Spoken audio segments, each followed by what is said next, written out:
អរគុណសាថ្មីជំរាបសួរចាស់ទុំបងប្អូនទាំងអស់ជាឆ្ងាយដែលក្តីស្រឡាញ់ក្នុងប្រគុណនៃព្រះហើយក៏សូមសួស្តីដល់បងប្អូននៅបណ្ដាញសង្គម Facebook ដែលលោកតែងតែព្យាយាមទស្សនាការ live របស់ខ្ញុំហើយក៏សូមសួស្តីបងប្អូននៅតាមគេហដ្ឋានដែលយើងបានជួបជុំគ្នាព្រោះនៅក្នុងនោះយើងដឹងហើយ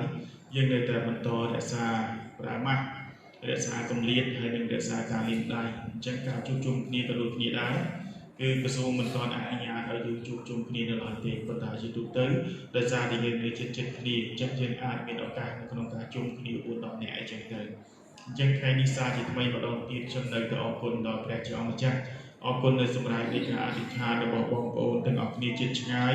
ដែលលោកតែងតែអធិដ្ឋានឲ្យខ្ញុំទាំងកម្លាំងនិងសុខភាពព្រោះដោយសារតែនៅក្នុងនោះប្រហែលជាមកពីខ្លាចវាឡើងខ្ពស់ពេកអញ្ចឹងទៅពិបាកវាធ្វើទុកខ្ញុំខ្លាំងណាស់តែធ្វើទុកខ្លាំងមែនតើដល់ស្រួលមិនស្រួលនោះដូចមានអារម្មណ៍ថាដូចចង់ឈប់មិនដឹងអញ្ចឹងណាដូចចង់ឈប់ពុំថាស្រួលហ្នឹងតែហ៊ានដើរស្រួលកលេងស្រួលហ្នឹងដូចពុកតែម្ដង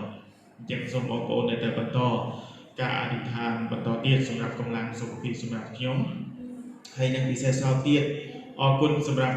ក្តីអធិដ្ឋានរបស់បងប្អូនដែលអធិដ្ឋានសម្រាប់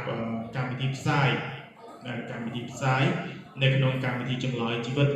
ដែលមានផ្សាយជូននៅក្នុង FM ខេមរា91បាត់ដំបង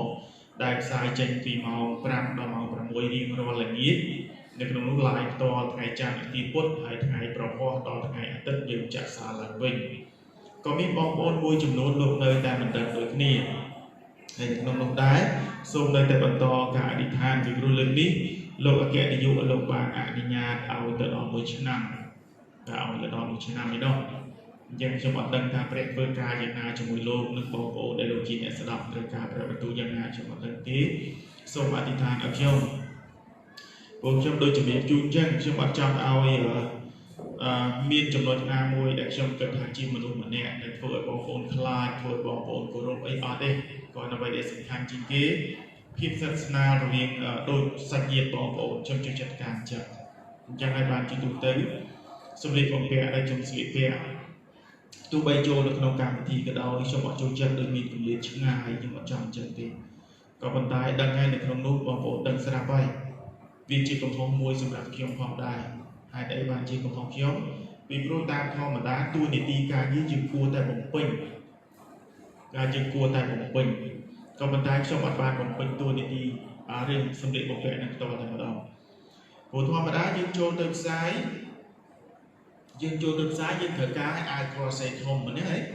គេដាក់វាគ្មិនអញ្ចឹងទៅតែខ្ញុំអត់ទេខ្ញុំអត់ចង់បានងារហ្នឹងទេ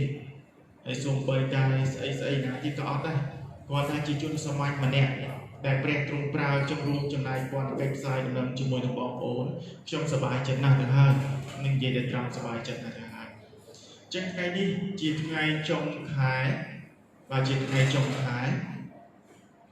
ដែលជាទូទៅខ្ញុំតែងតែធ្វើពិធីលៀងព្រះអង្គជាមួយបងប្អូនទាំងអស់គ្នាប៉ុន្តែដោយសារតែកំណត់ពេលនេះ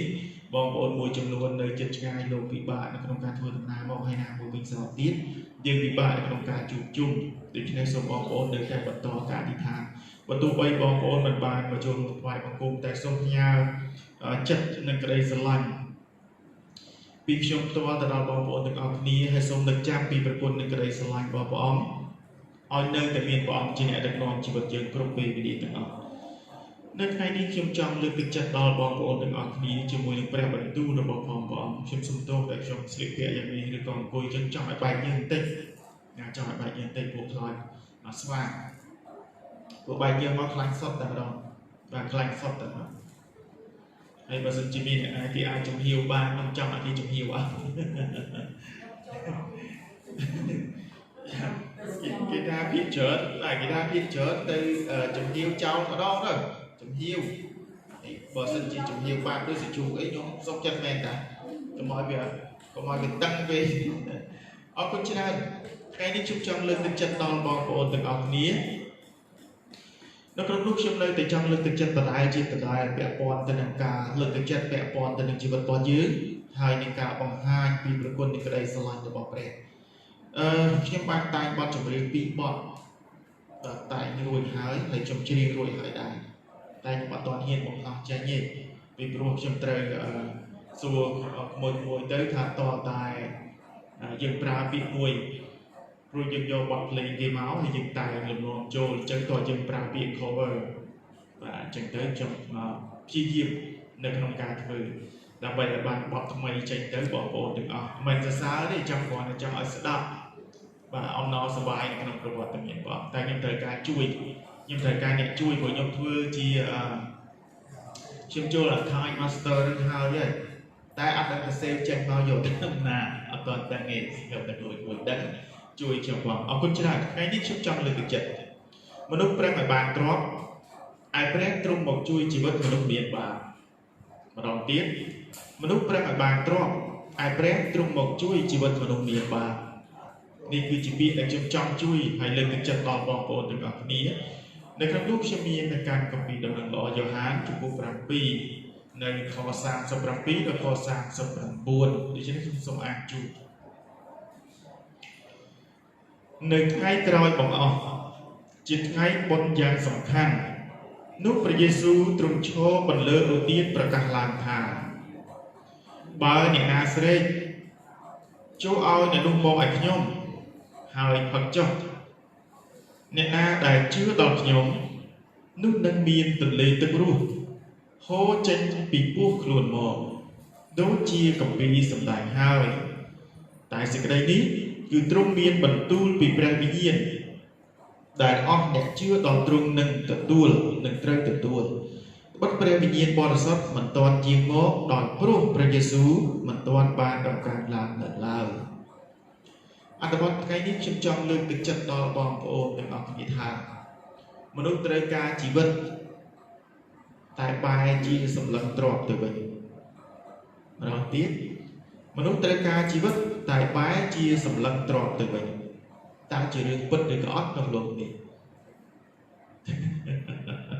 គិតឲ្យពិចារណាបាទគិតឲ្យពិចារណាអ្នកណាក៏ត្រូវការជីវិតដែរ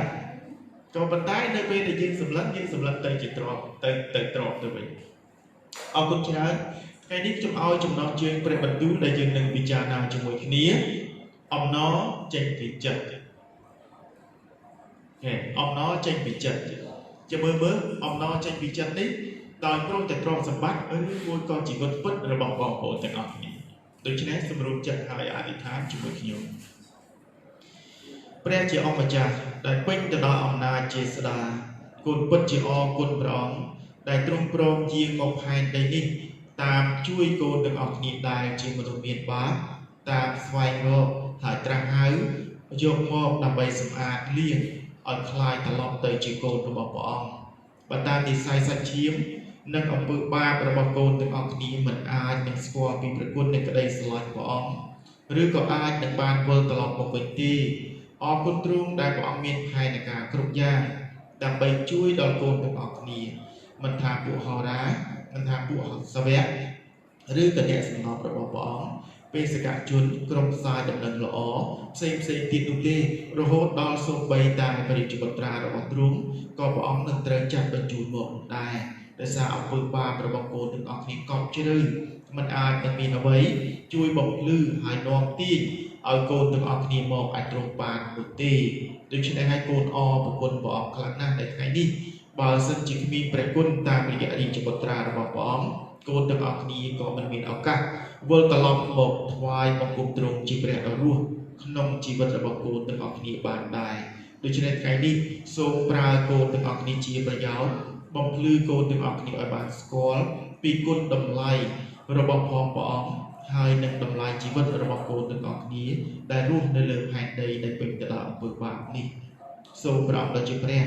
ចាត់ព្រះវិញ្ញាណដែលពេញដោយអំណាចជាស្ដារទ្រង់គង់នឹងដឹកនាំហើយប្រទានប្រពោជួយបំភ្លឺដល់បងប្អូនកូនទាំងអស់គ្នាត្បិតទ្រព្យសម្បត្តិដែលមាននៅក្នុងលោកมันអាចជួយជីវិតគាត់ឲ្យរួចពីអំណាចនៃសេចក្តីស្លាប់និងអំពើបាបបានទេតែជាសេចក្តីជំនឿដែលទទួលដោយព្រះគុណរបស់ព្រះអង្គជាមួយនឹងរាជបុត្រារបស់ទ្រង់វិញទេដែលនឹងត្រូវបានសេចក្តីអំណរយ៉ាងពិតប្រាកដពីព្រោះសេចក្តីជំនឿជាមួយនឹងព្រះរាជបុត្រារបស់ទ្រង់នឹងនាំឲ្យមានជីវិតនិងសេចក្តីអំណរដល់នៅអស់កาលជានិច្ចជាមួយព្រះអង្គទាំងតែនៅផែនដីនេះនិងរហូតដល់ថ្ងៃដែលទ្រង់យាងមកនៅឯនគរឋានសួគ៌ជាមួយនឹងព្រះអង្គ nhẹ cả cọ sẽ cái đây uống bọc lư cô được học đi ở bàn chú bị bẹp bẩn tu được bọc ỏngเอาสิ่งใดออกนออย่างเป็นประกอบและพงเจนปีจัดระบบโอนถึงออกนี้คือเจียสิ่งใดออกนอได้บานจะตู้หมอกปีตรงไปใหญ่กะกระสิ่งใดบุ้งกุ้งในจมูกโกนอโกนใจใจสิ่งใดเป็นนิ่งจิตที่สะอาดเลือกเป็นจัดต่อบองโอนกรุบกรุบนี้แตงบองโอนปุจุ่มนุ่มแตงบองโอนในดวงตรกาประประตูโซบายบองเป็นปุโลดาอำนาจยังจีสนาตรออธิษฐานโซมาตูจวายดอกคุณได้เดินปณีพระเยซูคริสต์อาเมนไอ้นี้ខ្ញុំឲ្យចំណងជើងព្រះបន្ទូលអំណរចេញពីចិត្តបងប្អូនជាទីស្រឡាញ់តើសេចក្តីអំណរចេញពីចិត្តភាគច្រើនមនុស្សអំណរនៅពេលណាអូខេមនុស្សអំណរនៅពេលណា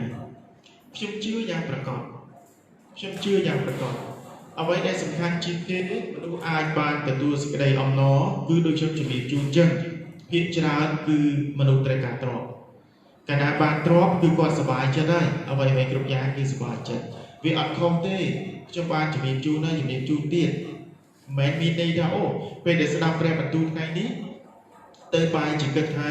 អ្នកដែលមានសេចក្តីអំណរជាមួយទ្រព្យសម្បត្តិនិងមុខរបរការងារវាខុសទាស់នឹងព្រះបន្ទូលមិនមែនទេបើទោះបីថាព្រះបន្ទូលអាចប្រាប់ថាសាច់ឈាមអាចប្រឆាំងទាស់ជាមួយនឹងខាងពលិវិញ្ញាណក៏ប៉ុន្តែក៏ប៉ុន្តែសម្រាប់វិស័យសាច់ឈាមដែលយើងរស់នៅក្នុងโลกនេះយើងត្រូវការទ្រព្យយើងត្រូវការមានប្រាក់យើងត្រូវការលុយកាក់យើងត្រូវការអ្វីទាំងអស់ដើម្បីរស់នៅឲ្យបានអំណរសប្បាយក្នុងជីវិតដែលយើងរស់នៅក្នុងโลกនេះរហូតដល់ពេលនេះខ្ញុំតែងតែឃើញបងប្អូនមួយចំនួនដែលលោកតែងតែសរសេរអញ្ចឹងលោកតែងសរសេរថាមិនដឹងជីវិតយើងអាចរស់នៅបានប៉ុណ្ណាទៀតទេអញ្ចឹងអ្វីដែលយើងសប្បាយអ្វីដែលយើងរកបានអ្វីដែលយើងហូបកើតអ្វីដែលយើងធ្វើកើតសូមយើងធ្វើទៅកុំឲ្យពេលវេលានេះវាត្រឡប់បាត់ទៅបងប្អូនជាទីស្រឡាញ់ខ្ញុំសូមលើកទឹកចិត្តបងប្អូនទាំងអស់គ្នាអត់ខុសទេហើយនេះខ្ញុំហ៊ាននិយាយថាអត់ខុសទេពីព្រោះពេលដែលយើងមានកម្លាំងពេលដែលយើងហូបបានពេលដែលយើងធ្វើកើតជារឿងពិតណាស់មិនបាច់ចាំអ្នកណាមកបង្ខំយើងគឺយើងបង្កើតដោយខ្លួនឯងបង្កើតដោយខ្លួនឯងយើងចង់សប្បាយយើងបង្កើតកម្មវិធីយើងចង់បង្កើតមុខរបរយើងចង់បង្កើតការងារដើម្បីរកប្រាក់ចំណូលវាជារឿងរបស់យើងបងប្អូនហើយខ្ញុំលើកទឹកចិត្តបងប្អូនទាំងអស់គ្នាឥ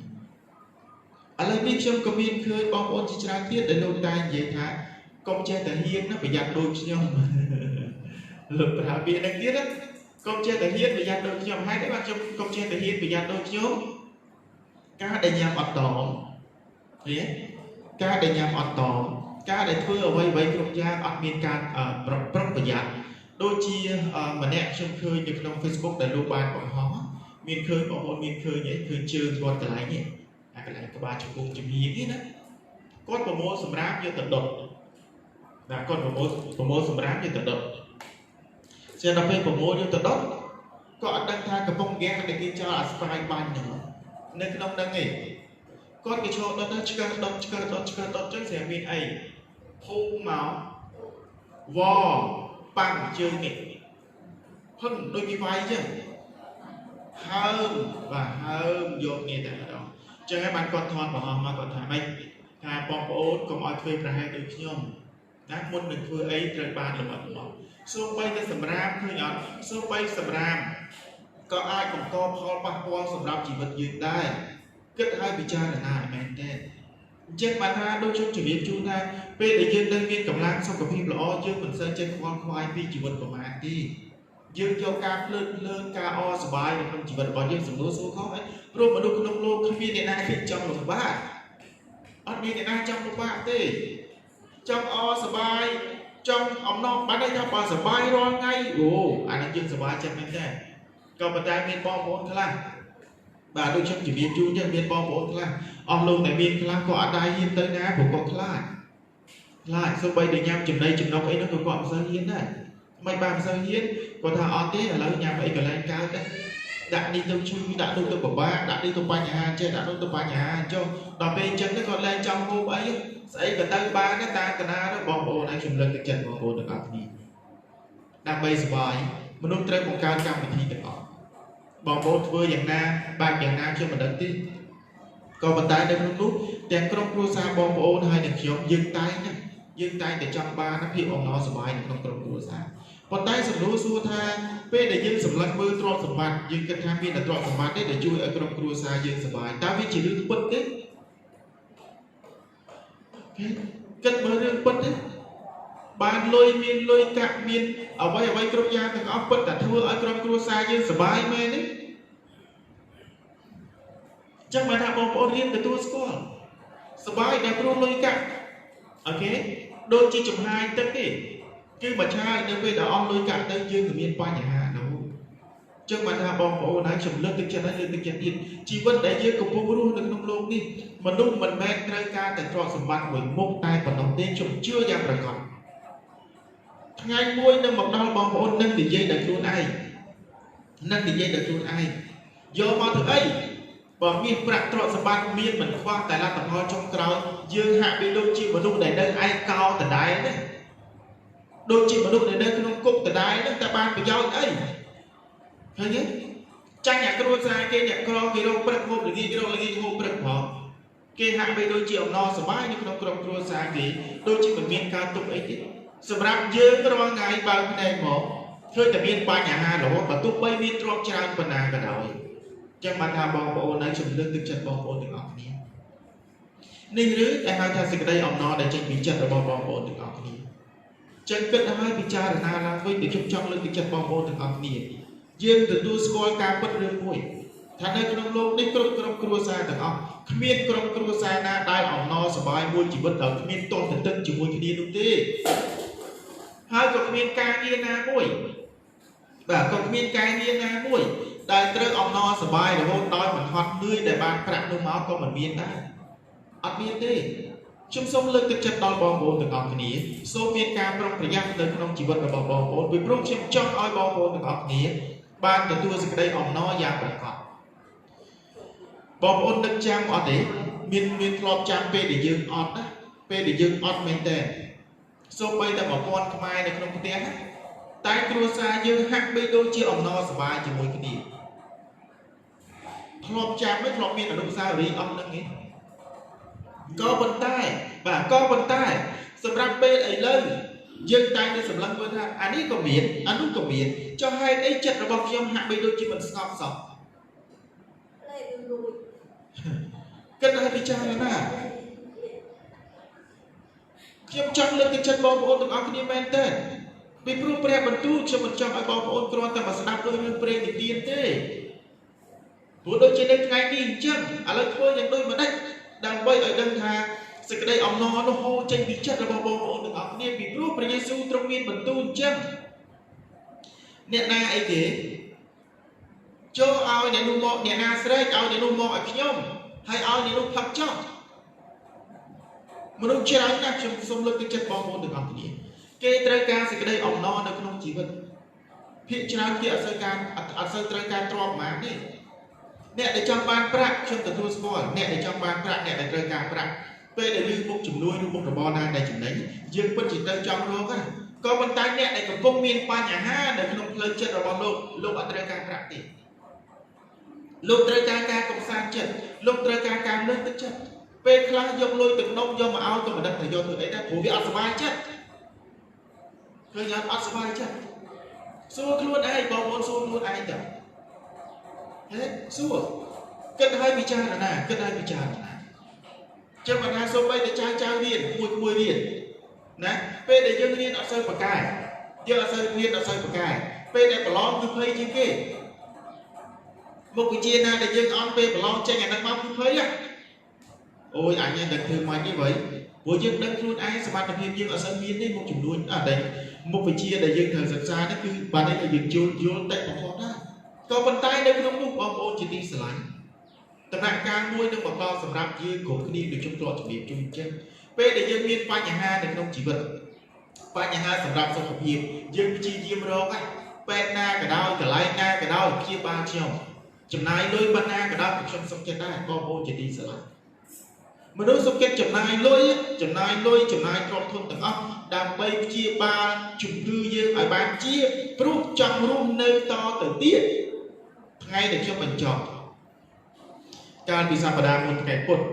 បញ្ចប់ការផ្សាយរបស់យើងថាអាណត្តិកុងត្រាចាស់ណា ដែលខ្ញុំហ៊ាននិយាយមួយពាក់ព័ន្ធទៅនឹងមនុស្សពិការម្នាក់ដែលលោកពិការភ្នែកដែលលោកសុំទានសូមអធិស្ឋានដែលលោកសុំទានមនុស្សជាច្រើននៅទីផ្សារទៅមកគ្មានអ្នកណាផ្អើលរកអីទាំងអស់នៅពេលដែលព្រះយេស៊ូវទ្រង់យាងកាត់ដែរតែមនុស្សពិការភ្នែកម្នាក់ហ្នឹងលោកគាត់តែលឺសូរមិនបានជាមានការជ្រួលច្បល់ខ្លាំងម្ល៉េះព្រះយេស៊ូវពីណាសារ៉េតទ្រង់យាងមកតាមនេះអ្នកខ្វាក់នោះគ្រាន់តែលឺសូរថាព្រះយេស៊ូវពីណាសារ៉េតព្រះយេស៊ូវព្រះបុត្រលោកល្វីនអើយសូមអាណិតមេត្តាជួយទូលបង្គំផងលោកស្រែក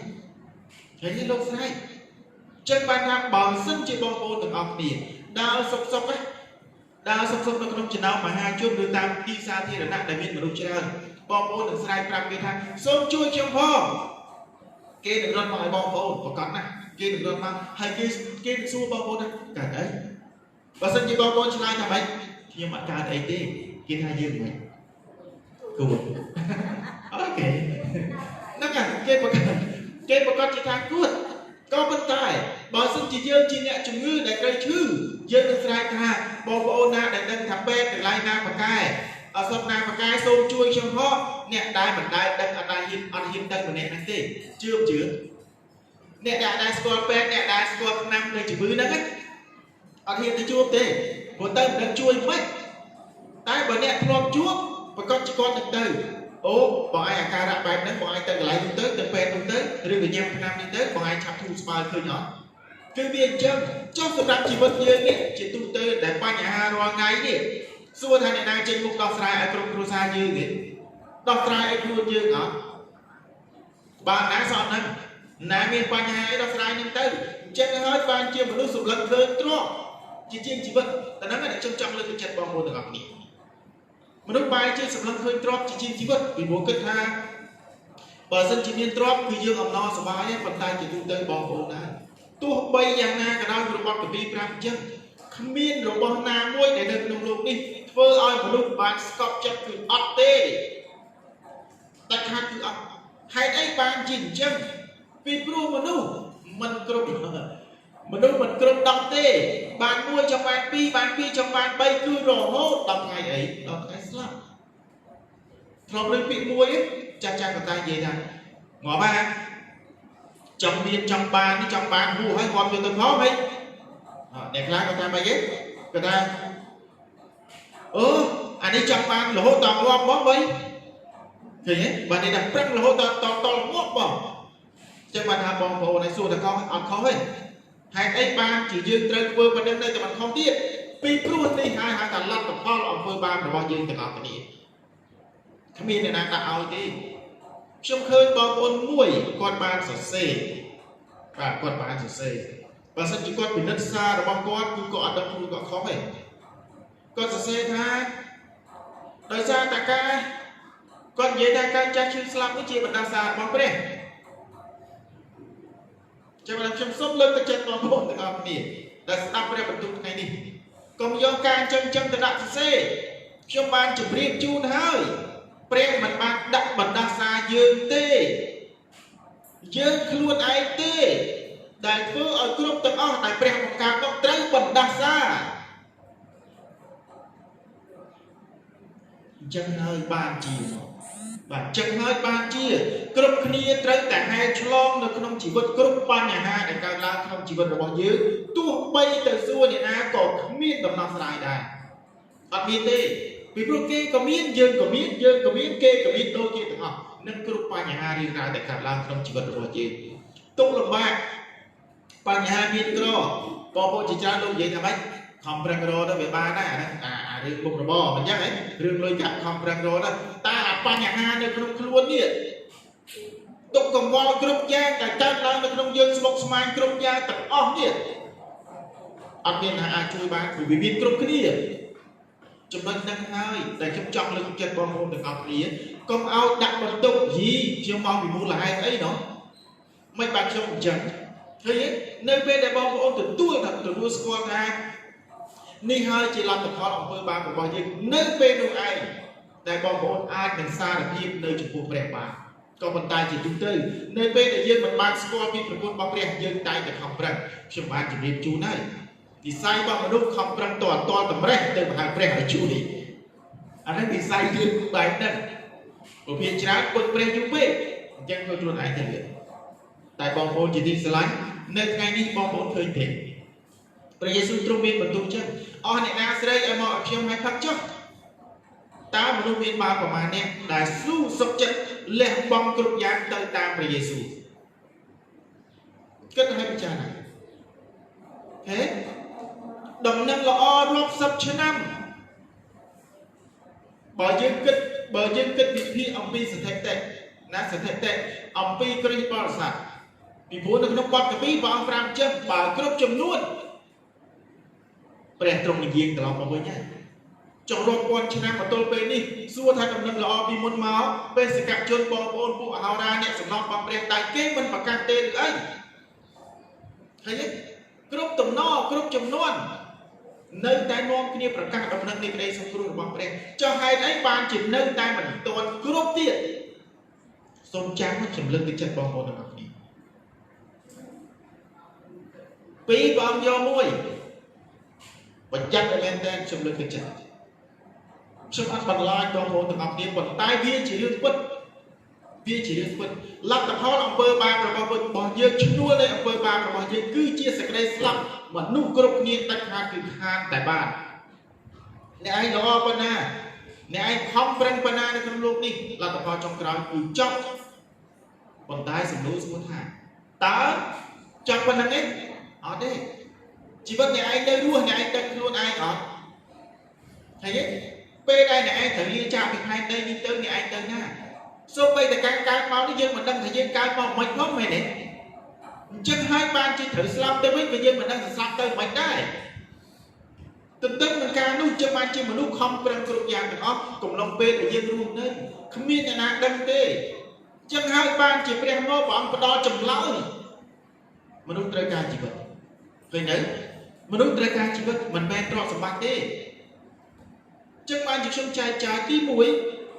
ខ្ញុំឲ្យបងប្អូនសម្លឹងមើលឃើញអំពីអ្វីដែលជាជីវិតរបស់យើងដែលយើងរងរយៈកាលកន្លងមកទល់ថ្ងៃនេះតាំងពីដូនតាយើងមករហូតដល់ជំនាន់យើងនិងពីជំនាន់យើងទៅមុខទៀតគឺមនុស្សរស់នៅបែបហ្នឹងដោយសារអីនេះហៅថាក្រមលទ្ធផលអំពើបាបដែលយើងបានទទួលដោយស្វ័យប្រវត្តិឃើញទេយើងហែលទាំងអស់គ្នាក៏ប៉ុន្តែនៅក្នុងប្រវត្តិមានព្រះអង្គទ្រង់មកប្រាប់យើងឲ្យដឹងដោយសារតលទ្ធផលអំពើបាបរបស់ពួកឯងនេះហើយបានជាខ្ញុំមកខ្ញុំប្រាប់ថាកុំឲ្យទៅផ្លូវហ្នឹងឥឡូវមកតាមខ្ញុំមកចុះឃើញទេមកតាមខ្ញុំឃើញព្រះអង្គហៅទេអស់អ្នកណាស្រែកឲ្យអ្នកនោះមកឲ្យខ្ញុំហៅផឹកចុះគិតពិចារណាតើមានប្រមាណអ្នកដែលបើកចិត្តទទួលព្រះបន្ទូលដោយអស់ពីចិត្តក្រៅពីកូនរបស់ផងព្រះដែលបានត្រាស់ហៅដោយព្រះគុណរបស់ផងព្រះអង្គគិតមើលខ្វះអីអ្នកជឿមកកណោណាខ្វះអីអ្នកចូលមកកណោណាខ្វះអីអ្នកធ្លាប់ឮមកកណោណាខ្វះអីអ្នកអានកាពីមកកណោណាសំណួរសួរថាតើគេមានសេចក្តីជំនឿជាមួយនឹងព្រះដែលមានប្រយោជន៍រស់អត់ឃើញទេចឹងមកខ្ញុំចង់លើកទឹកចិត្តបងប្អូនទាំងអស់គ្នាសេចក្តីសង្គ្រោះដែលត្រូវបានទទួលដោយមកពីព្រះគឺជាសេចក្តីជំនឿរបស់បុគ្គលនីមួយជាមួយនឹងព្រះផ្ទាល់មិនមែនសេចក្តីជំនឿជាមួយនឹងលោកគ្រូគង្វាលមិនមែនជាសេចក្តីជំនឿជាមួយចាស់ទុំមិនមែនជាសេចក្តីជំនឿជាមួយបេសកជនមិនមែនជាសេចក្តីជំនឿជាមួយនឹងអ្នកសង្កត់អ្នកស្ពន់សើមកទេនេះដែលខ្ញុំចង់លើកទឹកចិត្តបងប្អូនទាំងអស់គ្នាសេចក្តីជំនឿដែលនាំឲ្យបងប្អូនបានទទួលសេចក្តីសង្គ្រោះគឺជាសេចក្តីជំនឿដែលបើកចំហដួងចិត្តរបស់យើងផ្ទាល់ដែលទទួលសារភាពការពិតថាយើងគឺជាមនុស្សមានបាបពិតណាស់ដោយសារតែប្រគុណរបស់ព្រះនេះហើយដែលទ្រង់ជួយសម្អាតនិងលាងអំពើបាបរបស់ខ្ញុំទ្រង់ត្រាស់ឲ្យខ្ញុំនាំខ្ញុំមកឯព្រះអង្គវិញអញ្ចឹងហើយបានជាព្រះអង្គទ្រង់មានបន្ទូលថាម៉េចសូមឲ្យអ្នកនឹងមានសេចក្តីអំណរនៅក្នុងការដែលទទួលទឹករស់របស់ព្រះអង្គគឺព្រះបន្ទូលនេះពេលដែលប៉ះពាល់ចិត្តយើងនឹងច្បាស់ណាស់ជីវិតរបស់ខ្ញុំអរគុណព្រះដោយសារតែព្រះអង្គត្រាស់ឲ្យខ្ញុំទ្រង់លាងសម្អាតខ្ញុំអញ្ចឹងពីថ្ងៃនេះទៅខ្ញុំគឺជាកម្មសិទ្ធិរបស់ព្រះអង្គជាកូនរបស់ព្រះអង្គខ្ញុំត្រៀមខ្លួនដើម្បីទទួលចំណែកនិងមរតកជាមួយនឹងព្រះអង្គនៅឯនគរឋានសួគ៌ជាជីវិតនិងមរតកដល់នៅអស់កលជានិច្ចឃើញទេនេះហើយដែលធ្វើឲ្យសេចក្តីអំណរចេញពីខាងក្នុងមកទ tu bay miên pan nhà nơi khẳng caoอย่างណា okay ជីវិតយើងយ៉ាងណាតែចំណុចមួយដែលកើតឡើងនៅក្នុងជីវិតយើងគឺសេចក្តីអំណរយ៉ាងពិតប្រាកដដែលទ្រង់បានប្រទានមកតាមរយៈរាជបុត្រារបស់ទ្រង់ដែលទ្រង់បានត្រាស់ហៅយើងឲ្យคล้ายទៅជាកូនរបស់ព្រះអង្គថ្ងៃនេះខ្ញុំឲ្យចំណងជើងអំណរចេញពីចិត្តខ្ញុំសូមលើកទឹកចិត្តបងប្អូនទាំងអស់គ្នាណាខ្ញុំសូមលើកទឹកចិត្តកុំអសោះកុំពេលសប្បាយបានអំណរជាមួយនឹងព្រះពេលទុកលំបាកហិបងចោលកុំអសោះខ្ញុំលើកទឹកចិត្តខ្ញុំនិយាយខ្លួនតិចប៉ុន្តែរឿងពិតត្រូវចាំពាក្យតែកម្មសិទ្ធិរបស់ព្រះអង្គដូចកូននឹងម្ដាយដូចកូននឹងឪពុកចាំឲ្យបានយើងក្រានយើងគៀសព្រះអង្គចេញតែព្រះអង្គអត់ទេព្រះអង្គសុខចិត្តទោះបីថាត្រូវលះបង់ជីវិតនៅលើលោកនេះក៏ព្រះអង្គសុខចិត្តតាមរកយើងយកត្រឡប់ទៅវិញតែយើងខ្លួនឯងណាខ្ញុំសូមលើកទឹកចិត្តបងប្អូនទាំងអស់គ្នាទោះបីពិបាកសំណុកយ៉ាងណាក៏ដោយគ្រប់ទាំងពេលវេលាទោះបីវេលាទៅមុខទៀតយ៉ាងណាក៏ដោយត្រូវចាំព្រះបន្ទូលសន្យារបស់ព្រះអង្គនឹងមិនដែលផ្លាស់ប្ដូរទេអញ្ចឹងហើយបានជាចំណុចចុងក្រោយព្រះអង្គប្រាប់ចឹងអ្វីដែលទ្រង់មានបន្ទូលនេះគឺមានបន្ទូលអំពីព្រះវិញ្ញាណបរិសុទ្ធចឹងអស់អ្នកដែលបានចិត្តទទួលទ្រង់ជាអង្គសង្គ្រោះព្រះវិញ្ញាណនឹងបំភ្លឺឲ្យអ្នកនោះកាន់តែយល់ឡើងថែមទៀតពីជីវិតនិងព្រះបន្ទូលក្នុងខ្លួនរបស់គេនីមួយណាខ្ញុំចង់លើកទឹកចិត្តបងប្អូនទាំងអស់គ្នាអញ្ចឹងនៅពេលដែលគេចាប់ផ្ដើមយល់ពីព្រះបន្ទូលឃើញពីប្រគុណនៃក្តីស្រឡាញ់របស់ព្រះអង្គបានធ្វើសម្រាប់យើងពេលនោះឯងសេចក្តីអំណរគឺផុសចេញតែម្ដងហើយខ្ញុំសូមលើកមួយទៀតមានបងប្អូនជាច្រើនលោកមានការខ្លាចរអាចំពោះការមកថ្វាយបង្គំស្ដាប់ឲ្យតណាចំពោះការថ្វាយបង្គំខ្ញុំចង់ប្រាប់បងប្អូនទាំងអស់គ្នាការខ្លាចរអានៃការថ្វាយបង្គំមកថ្វាយបង្គំមិនមែនខ្លាចដោយសារ COVID-19 ហ្នឹងទេជាទូទៅខ្ញុំឮយូរហើយតែខ្ញុំមិនដែលបានចែកចាយតកតងទៅនឹងថាគាត់មិនអាចមកថ្វាយបង្គំព្រះបានទេពីព្រោះគាត់គ្មានលុយដាក់ដង្វាយខ្ញុំសូមលើកចិត្តអ្នកណាលោកគ្រូអ្នកគ្រូណាធ្វើខ្ញុំមិនដឹងទេតែសម្រាប់ខ្ញុំបានលើកទឹកចិត្តបងប្អូនណាកុំយកដង្វាយជាធំស្ដាប់ឲ្យតន់ខ្ញុំត្រូវការដួងចិត្តរបស់បងប្អូនទៅឯព្រះកុំខ្លាចនឹងប្រាប់ព្រះអង្គថ្ងៃនេះខ្ញុំអត់មានបងប្រងហើយខ្ញុំអត់មានដង្វាយដាក់ថ្វាយព្រះអង្គទេសូមព្រះអង្គអត់ទោសឲ្យខ្ញុំផងហើយសូមបំពេញខ្ញុំតាមរយៈព្រះបន្ទូលរបស់ទ្រង់ជាយ៉ាងណាខ្ញុំអត់ដឹងទេតែកុំឲ្យយកការនេះជាធំបាទកុំឲ្យយកការនេះជាធំអីសោះបើសិនជាបងប្អូនត្រូវយកការនេះជាធំសូមចាំពេលដែលបងប្អូនមកព្រះវិហារមិនមែនជាសេចក្តីអំណរដែលចេញពីចិត្តទេឃើញអត់គឺជាទុក្ខលំបាកដែលបងប្អូនមកអញ្ចឹងសំណួរសួរថាតើបានទទួលចំណែកនឹងប្រព័ន្ធណាមួយពីព្រះបន្ទូលយកត្រឡប់ទៅវិញធ្វើឲ្យបងប្អូនមានអំណរបើក្នុងចិត្តបងប្អូនឡាយទៅគិតថាខ្ញុំអត់មានលុយដាក់ដង្វាយខ្ញុំមានលុយដាក់ដង្វាយចាំទៅវិហារទេឃើញអត់បើបញ្ញាចិត្តរបស់បងប្អូនដឹងខ្លួនឯងច្បាស់ថ្ងៃនេះខ្ញុំមានតែគេមានតែពីការចាក់សាំងម៉ូតូទេបងប្អូនហើយគាត់តែបានសាំងម៉ូតូនោះមកថ្វាយគុំទេសូមបងអត់ទោសឲ្យទូគុំផងយើងដឹងថាព្រះអង្គទ្រង់ជ្រាបពីអ្វីដែលយើងមាននៅខាងក្នុងអញ្ចឹងកុំឲ្យខ្លាចនឹងនិយាយមិនបាច់5ឈុំទេហើយកុំខ្លាចថាខ្ញុំមិនហ៊ានទៅថ្វាយគុំទេខ្លាចលោកគ្រូគាត់ត្រូវទីលុយត្រូវដាក់ដង្វាយចេះដាក់ដង្វាយចុះកុំគិតអញ្ចឹងខុសហើយខ្ញុំចង់ឲ្យបងប្អូនអំណរចេញពីចិត្តជាមួយនឹងព្រះមិនមែនលុយកាក់តិចតួចតាក់ទងទៅនឹងដង្វាយនោះវាជាបន្ទុកធ្វើជារនាំងដល់បងប្អូនទាំងអស់គ្នាបាត់បង់សេចក្តីអំណរជាមួយព្រះនោះទេណាខ្ញុំលើកទឹកចិត្តបងប្អូនទាំងអស់គ្នាអញ្ចឹងសង្ឃឹមថាព្រះបន្ទូលថ្ងៃនេះជាទីស្អាងលើកទឹកចិត្តដល់បងប្អូនទាំងអស់គ្នាពាក់ព័ន្ធទៅនឹងអំណរដែលចេញពីចិត្តសូមបងប្អូនមានសេចក្តីអំណរឡើងព្រះនៃយើងទ្រង់បានសម្អាតអំពើបាបរបស់បងប្អូនទាំងអស់គ្នាទ្រង់ទទួលយកទាំងអស់នៅអ្វីដែលបងប្អូនមានសូមទេដាក់ទៅព្រះអង្គចុះហើយសូមឲ្យព្រះវិញ្ញាណទ្រង់បានបំភ្លឺបងប្អូនទាំងអស់គ្នាឲ្យកាន់តែស្គាល់ពីប្រគុណនៃក្តីស្រឡាញ់របស់ព្រះអង្គហើយទទួលយកជីវិតពិតដែលយើងរស់នៅក្នុងលោកនេះសូមឲ្យព្រះទ្រង់ការពារថែរក្សានិងបំពេញយើងឲ្យបានចម្រើនឡើងពិសេសសូមបន្តដំណឹងនៃក្តីសង្គ្រោះនេះតាមដែលអាចជួយទៅបានទៅដល់មនុស្សដទៃផ្សេងទៀតឲ្យគេឮដំណឹងល្អតាមរយៈបងប្អូនទាំងអស់គ្នាផងអរគុណខ្ញុំមានព្រះបន្ទូលលើកទឹកចិត្តដល់បងប្អូនទាំងអស់គ្នាតែត្រឹមប៉ុណ្ណឹងសូមព្រះដ៏ជាព្រះបានប្រទានពរនិងបំពេញដល់បងប្អូនគ្រប់គ្នាទាំងអស់សូមអរគុណហើយសូមព្រះបានប្រទានពរ